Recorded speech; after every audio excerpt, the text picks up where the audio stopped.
Ano ang unang pangalan ng Pilipinas? Bago dumating ang mga Kastila, wala pang iisang pangalan ang ating bayan. Ang bawat pulo ay may sariling tawag.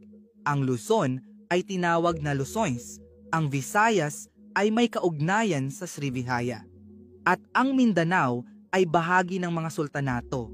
Pero noong 1521, nang marating ni Magellan ang ating mga pulo, tinawag niya itong Islas de San Lazaro bilang parangal sa isang santo. Lumipas ang 22 taon, dumating si Ruy Lopez de Villalobos noong 1543 at nagbigay ng bagong pangalan sa mga isla, Las Islas Filipinas bilang parangal kay Prinsipe Philip II ng Espanya. Sa loob ng 300 taon, ito ang naging opisyal na pangalan ng ating bayan. Ngunit noong panahon ng Rebolusyon, nais itong baguhin ng mga makabayan.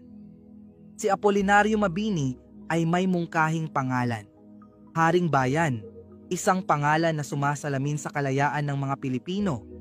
Ngunit sa huli, nanatili ang pangalang Pilipinas. Nang dumating ang mga Amerikano noong 1898, sinunod nila ang Ingles na baybay at naging Philippines. Ito ang opisyal na pangalan natin sa mga dokumento at sa mundo. Sa panahong lumakas ang diwang makabayan, mas tinangkilik ng mga Pilipino ang Pilipinas bilang opisyal na pangalan sa ating sariling wika. Ngayon, dalawa ang kinikilalang pangalan natin, Philippines sa mundo at Pilipinas sa puso ng bawat Pilipino.